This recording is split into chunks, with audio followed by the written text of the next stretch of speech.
My coverage of Computex 2019 was made possible by MSI and Rebel Tech. Get your own MSI laptop from Rebel Tech, whether it's for gaming, content creation, or even heavy workstation applications. There is one that will fit all your needs.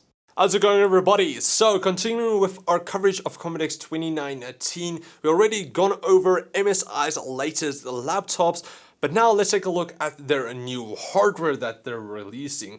So firstly, getting into monitors, they showed off their new Optix MPG341CQR. Name's really long, but it's pretty much their new 34-inch ultrawide, which is going to feature a resolution of 3440 by 1440p. It's going to feature 144 Hz. It's going to be HDR, and it's also going to feature a small camera at the bottom, which will detect a light, and it also will recognize your face. So how they explain it to me is that if you're in front of the thing, it'll recognize your face and adjust the parameters of the display, like profiles, towards your preference. So you'll set that up and then it'll link to your face. So that's kind of cool. I guess the face recognition, maybe it'll work for like Windows Hello as well, but I'm not sure about the profile changing. It's not that there's a lot of people using my setup really, so it's pretty much just me using the thing, and I believe that's for most people as well.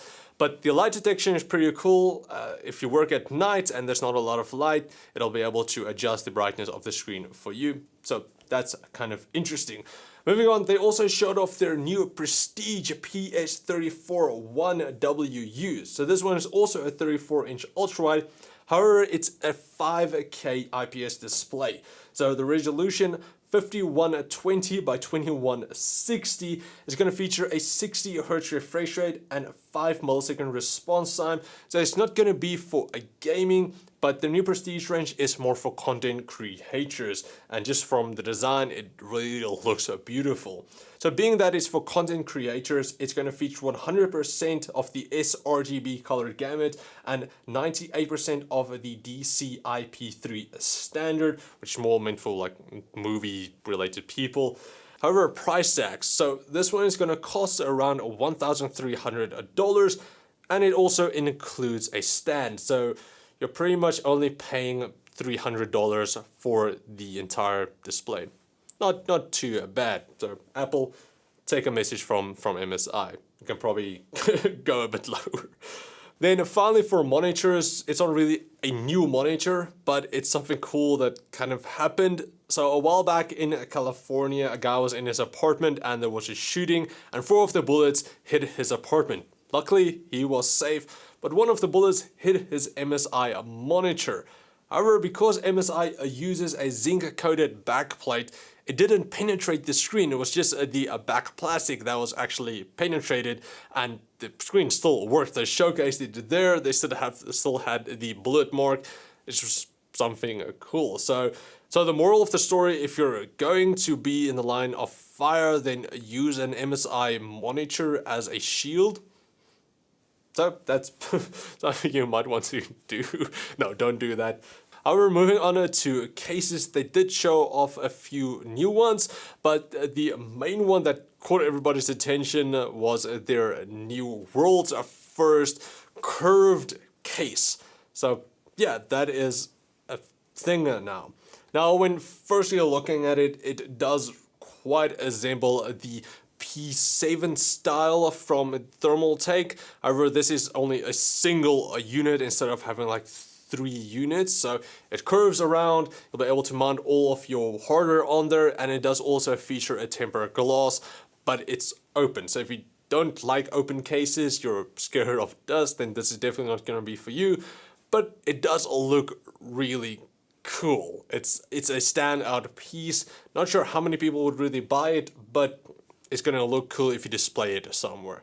However, moving on to their new motherboards. So, of course, we know that the X570 platform has been announced alongside the Ryzen 3000 series CPUs, which we're super excited for, seeing how they're going to perform, blowing Intel kind of out of the water. But for MSI's new range of motherboards, and starting from the top, they had their X570 Godlike.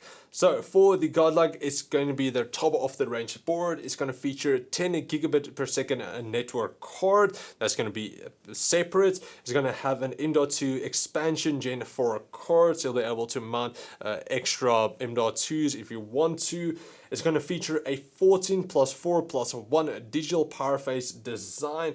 So of course it's going to be able to overclock quite nicely. It's going to feature 4 full-time PCI Express 4 slots. So you'll be able to 4-way crossfire or dual SLI.